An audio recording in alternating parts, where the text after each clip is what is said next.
की रिमझिम बारिश के बीच चंपक लाल की दुकान पर चाय की खुशबू की महक चारों ओर फैल चुकी थी और एक एक करके ग्राहकों का आना शुरू हो गया था। हाँ चाचा, मौसम एकदम मस्त है। एक चाय लगाओ ना कड़क, तब तक मैं ये अखबार पढ़ लेता हूँ। हाँ? अखबार के कुछ पन्ने पलटते ही ग्राहक का चेहरा गुस्से से लाल हो जाता है। थू, इतनी सुबह सुबह क्या पढ़ लिया? अब तो अखबार में कुछ अच्छा रह ही नहीं गया पढ़ने को। सारा का सारा मूड खराब हो गया। अरे भैया, मूड का क्या है, हम अभी बढ़िया कर देते हैं। चाचा, 2 प्लेट गर्मा गर्म प्याज के पकौड़े भी लगाना। चंपक तुरंत कढ़ाई से बेसन में लिपटे प्याज के पकोड़े छानता है। तेल की छन-छन आवाज के साथ पकोड़े सुनहरे होने लगते हैं। वैसे चाचा, तुम्हारी बिटिया मिश्री का क्या हाल है? ससुराल ठीक तो है ना उसका? हाँ भैया, सब अच्छे हैं। भगवान की दया से सब राजी खुशी हैं। मानना पड़ेगा चाचा तुमको, अपनी इस छोटी सी दुकान से एक एक पैसा जोड़कर बेटी की इतनी धूमधाम से शादी की कि सारा गांव देखता रह गया। हाँ भैया, बात तो बिल्कुल सच है। चाचा की मेहनत की मिसाल तो पूरा गांव देता है। मिश्री रसोई में चाय छान रही है, तभी उसका पति उदास चेहरा लिए आंगन में आकर बैठ जाता है। उफ, किस्मत ही फूटी है हमारी तो। समझ नहीं आता कि ये जिंदगी चल रही है या हम जिंदगी को जबरदस्ती घसीट रहे हैं। क्या हुआ जी, सब ठीक तो है ना? अरे क्या खाक कुछ ठीक है? मन करता है अपनी किस्मत पत्थर पर दे मारूं। बगल के शर्मा जी को देखो, कल अपनी पत्नी को चमचमाती कार में घुमा रहे थे, और एक मैं हूँ जो रोज इस खटारा बाइक में धक्का मार रहा हूँ। अरे सच कहूँ मिश्री, तो मैं तुम्हारे लिए कुछ नहीं कर पा रहा।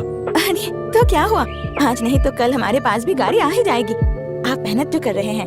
अरे भाग्यवान, शर्मा को वो गाड़ी मेहनत से नहीं अपने ससुराल से मिली है, पर मेरी किस्मत कहाँ? हमारी तो ख्वाहिश थी कि तुम्हें कार में घुमाए, लेकिन क्या करें, बिजनेस शुरू करने के लिए जो 50,000 रुपए कम पड़ रहे हैं, उस वजह से बात नहीं बन रही। तो आप बैंक से लोन के लिए बात क्यों नहीं करते हैं? बैंक वाले? अरे वो तो चप्पल घिसवा देंगे। काश कहीं से कुछ मदद मिल जाती तो मेरी मिश्री रानी आज राज करती राज। गुलकंद की बातों पे मिश्री तो परेशान हो जाती है, क्योंकि गुलकंद का असली निशाना अपने ससुर की जेब पे था। अगले दिन जब चंपक लाल अपनी दुकान लगा रहे होते हैं, तभी साहूकार का गुंडा कट्टा सिंह हाथ में डंडा लहराते हुए वहाँ धमकते हैं। अरे वो चंपक लाल, तारीख याद है या भूल गया रे? बिल्ला सेठ ने अपने ब्याज का पैसा लेने भेजा है, निकाल जल्दी। कट्टा भैया, अब पाए लगी, मैं भला सेठ जी का पैसा कैसे भूल सकता हूँ? ये रहे पूरे 5,000 रुपए। हाँ, लेकिन ज्यादा डेढ़ शाना मत बन, पूरे एक दिन लेट है तू। इस बार तो बच गया, पर अगली बार अगर एक दिन भी लेट हुआ ना, तो ये दुकान सेठ के नाम हो जाएगी, समझा क्या? कट्टा सिंह जेब में पैसे डालकर जैसे ही मुड़ता है, तभी चंपक की नजर इसी तरफ आ रहे मिश्री और गुलकंद पर पड़ती है। अरे मिश्री बिटिया, हमारी बिटिया आ गई। प्रणाम बाबूजी, कैसे हैं आप? हम ठीक हैं। तुम और दामाद जी, आप लोग सब कुशल मंगल है ना? प्रणाम ससुर जी। वो मिश्री को आपकी याद आ रही थी तो बस आ गए आपके दर्शन करने। बहुत अच्छा किया। चलो चलो, तुम दोनों सीधे घर जाओ, मैं बस दुकान समेट कर आता हूँ। दामिनी घर पर ही है, तुमको देखकर वो तो फूली नहीं समाएगी। ठीक है, चलो मिश्री। मिश्री और गुलकंद जैसे ही गली में पहुँचते हैं, पड़ोस की मंजरी भाभी उत्सुकता से उन्हें घेर लेती है। अरे मिश्री, कैसी हो? मैं ठीक हूँ भाभी। अरे ये तो दामाद बाबू हैं। शादी के बस एक ही महीने में तुम्हारे हाथ का खाकर ये तो ककड़ी से कलिंगर बन गए हैं। जी, ये मंजरी भाभी है, इनके यहाँ मैं बचपन से आती जाती हूँ। हाँ, तो अब आना जाना छोड़ दो। अरे आप तो रिसिया गए दामाद राम। भाभी तो मजाक कर रही थी। नहीं नहीं, हम तो सच बोल रहे थे। मिश्री चलो भी, अम्मा से नहीं मिलना? कुछ देर बाद चंपक लाल मिठाई और पकौड़े लेकर घर लौटते हैं। अम्मा, बाबूजी आ गए हैं। आइए बाबूजी, बैठिए। कहिए, कैसा चल रहा है आपका धंधा पानी? सब ठीक चल रहा है। दामिनी, दामाद जी को मेरे हाथ के बने खास पकौड़े तो खिलाओ। पकौड़े की प्लेट सामने आते ही गुलकंद अपनी जरूरतों का रोना रोने बैठ जाता है। बाबूजी, पकौड़े तो बहुत बढ़िया हैं, पर क्या करें, हमारे गले से नीचे नहीं उतर रहे। अरे जब भी सोचता हूँ कि ये गाड़ी के बिना समाज में मेरी कोई इज्जत नहीं रह गई है, तो भूख प्यास सब उड़ जाती है। अजी, खाने के वक्त तो ये सब बातें मत करिए ना। अरे बात कैसे छोड़ दे मिश्री, अब ससुर जी हमारे अपने हैं, वो बस 50,000 की बात अटकी है, वरना मेरा बिजनेस आसमान छू लेता। गुलकंद के बात के बीच ही चंपक लाल जोर जोर से खांसने लगता है। दामिनी उन्हें पानी का ग्लास देकर उनका माथा छूती है। अरे बाप रे, आपको तो बहुत तेज बुखार है जी। अरे कुछ नहीं, ये तो बस बदलते मौसम का असर है। नहीं बाबूजी, अब आप कुछ दिन आराम करेंगे, दुकान पर बिल्कुल नहीं जाएंगे। पर बिटिया, अगर मैं दुकान पर नहीं जाऊंगा तो घर कैसे चलेगा? वही तो, ये काम पर नहीं जाएंगे तो मेरा पैसा कहाँ से आएगा? आप चिंता क्यों करते हैं बाबूजी, ये है ना, अब से ये जाएंगे दुकान पर। क्या मैं जाऊंगा दुकान पर? और नहीं तो क्या, आपको तो दुकान चलाने का कितना अनुभव है, आप देख लीजिए ना। अरे मना मत कर पगले, क्या पता अगर मैं कुछ दिन ससुर की दुकान चलाऊं तो खुश होकर वो मुझे 4-5 लाख रुपए यूं ही दे दे। हाँ हाँ हाँ, क्यों नहीं। अब ससुर जी आप बिल्कुल चिंता मत कीजिए, कल सुबह ही आपकी दुकान का सारा माल मैं साफ कर दूंगा। अब मेरा मतलब है बेच दूंगा। अगले दिन सुबह ही गुलकंद अपने ससुर की दुकान पर बैठ जाता है। भगोने में चाय उबल रही थी और रोज के फिक्स ग्राहक दुकान पर आ बैठ चुके थे। वाह भाई वाह, चाचा को तो हीरा दामाद मिला है। ससुर जी बीमार क्या हुए, इन्होंने खुद दुकान संभाल ली। बिल्कुल ठीक बात है दामाद बाबू, जरा लगाओ ना 2 गिलास, एकदम कड़क अदरक और इलायची कूट के। गुलकंद चाय छानकर उनके सामने रखता है। चाय का पहला घूंट लेते ही ग्राहक का मुंह अजीब सा बन जाता है। थू थू थू थू थू। क्या हुआ भैया, आज अखबार में फिर कुछ खराब पढ़ लिया क्या? अरे नहीं भाई, आज अखबार नहीं, ये चाय ही थू है। दामाद बाबू, ये चाय पिलाई है या खौलता पानी है? अरे इसमें तो दूध ही नहीं है। अरे चाचा, अब इतनी महंगाई के जमाने में क्या 5 रुपए में प्योर भैंस का दूध पियोगे हैं? अरे इसमें तो रत्ती भर भी स्वाद नहीं है। अच्छा तो एक काम करो, ऊपर से थोड़ा चाट मसाला डाल लो, एकदम चटपटा स्वाद आएगा। ए बाबू, ऐसी चाय पियेंगे ना तो आज ही ऊपर निकल जाएंगे। हाँ तो वैसे भी उम्र ही हो गई है तुम्हारी, 1 आध दिन ज्यादा जीकर क्या कर लोगे हैं? ग्राहक गुस्से में बड़बड़ाते हुए बिना पैसे दिए दुकान से उठकर चले जाते हैं। गुलकंद जैसे तैसे घिसट कर अपने ससुर की दुकान चला रहा था। तभी एक शाम इंस्पेक्टर डांडे अपने साले बबलू के साथ वहाँ आ धमकते हैं। लगाओ भाई, हमारे साले साहब के लिए गर्मा गर्म चाय और पकौड़े। क्यों, अपने लिए नहीं मंगाओगे क्या जीजा? अरे हम तो दिन भर खाते पीते ही रहते हैं। लालची नास पीटे मांग मांग कर खाने वाले घुसखोर। क्या बोले? ऐसा दूसरे लोग आपको समझते हैं, पर आप ऐसे हैं ही नहीं। वही तो। गुलकंद चाय और पकौड़े लाकर बबलू के आगे रख देता है। पहला निवाला खाते ही बबलू भड़क उठता है। अरे ये क्या है? तुमको पहले से मालूम था ना जीजा कि ये घटिया सामान बनाता है, इसीलिए खुद नहीं खाए और मुझे फंसा दिया है। हम जा रहे हैं दीदी को बताने। बबलू गुस्से में उठकर वहाँ से चला जाता है। क्या बे, क्या बना दिया ऐसा? तुमको ना लाल कपड़ा पहनाकर सांड के आगे टांग देंगे। सर माफी, मैं नया दुकान पर बैठा हूँ ना, तो 1-2 दिन में सीख जाऊंगा। हाँ तो अब पहले सीख लेना तभी यहाँ आना, वरना ऐसी जगह डंडा बजाएंगे कि बैठना भूल जाओगे। उधर हवेली में बिल्ला सेठ नोट गिनते हुए अपने आदमी को आवाज लगाता है। ए कट्टा, जरा यहाँ आना। अरे कहाँ मर गया रे? जी मालिक। बेटा, हमारा नाम है बिल्ला, कैश देता हूँ खुल्ला। ये आजकल वसूली की कमाई ठीक से नहीं हो रही क्या है?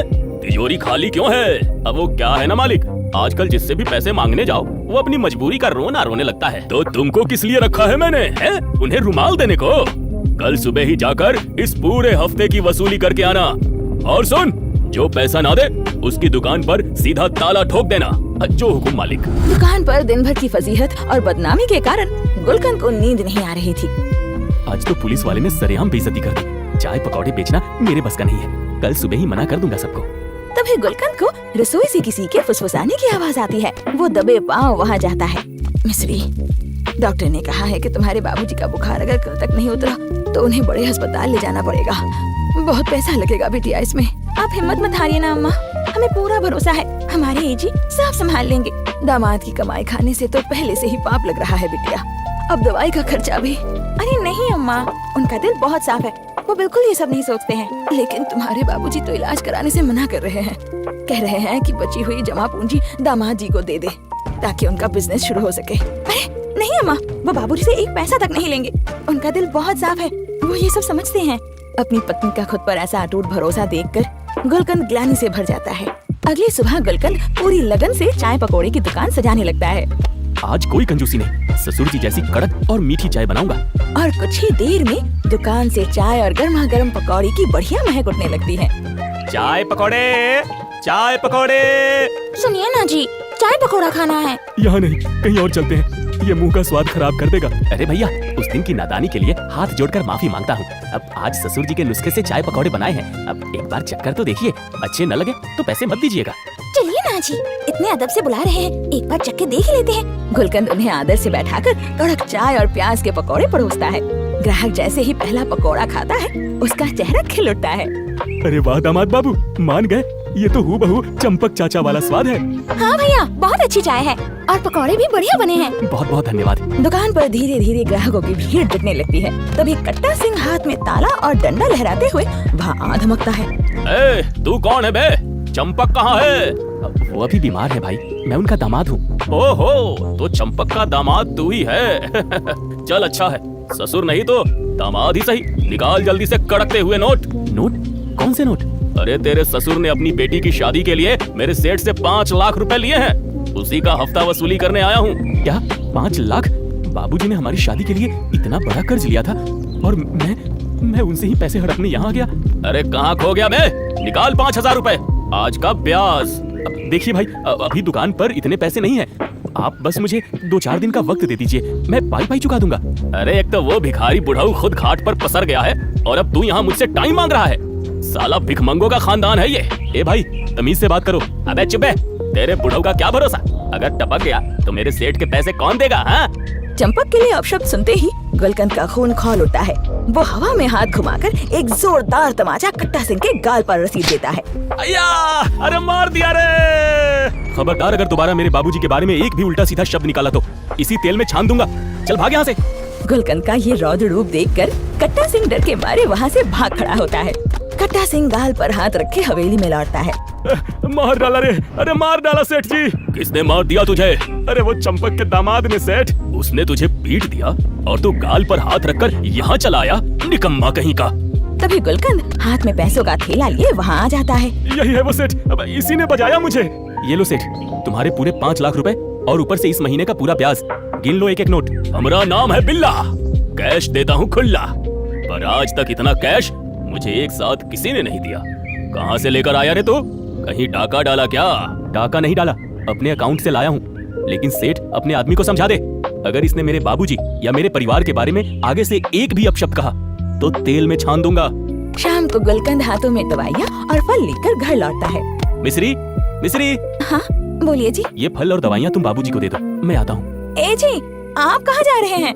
दुकान खुली छोड़ कर आए हैं भाई, ग्राहक हमारा इंतजार कर रहे हैं। ए जी, आप इतनी जल्दी में कहाँ जा रहे हैं? अरे दुकान खुली छोड़ कर आए हैं, शाम का वक्त है, ग्राहक दुकान पर हमारा इंतजार कर रहे होंगे। अच्छा सुनिए, देखिए ना, बाहर फिर से मौसम बदली जैसा हो रहा है। लगता है शाम को जोरदार बारिश होगी। हाँ, मौसम तो बड़ा सुहाना है।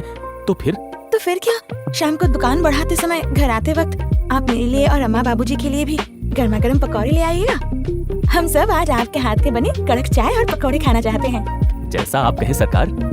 और इस तरह बारिश की ये नई फुहार चंपक के पूरे परिवार के जीवन में खुशियों का नया सवेरा ले आती है। तो दोस्तों, कहानी यही समाप्त होती है। अब जल्दी से बताइए, चंपक की दुकान पर किस सब्जी के पकौड़े बनते हैं?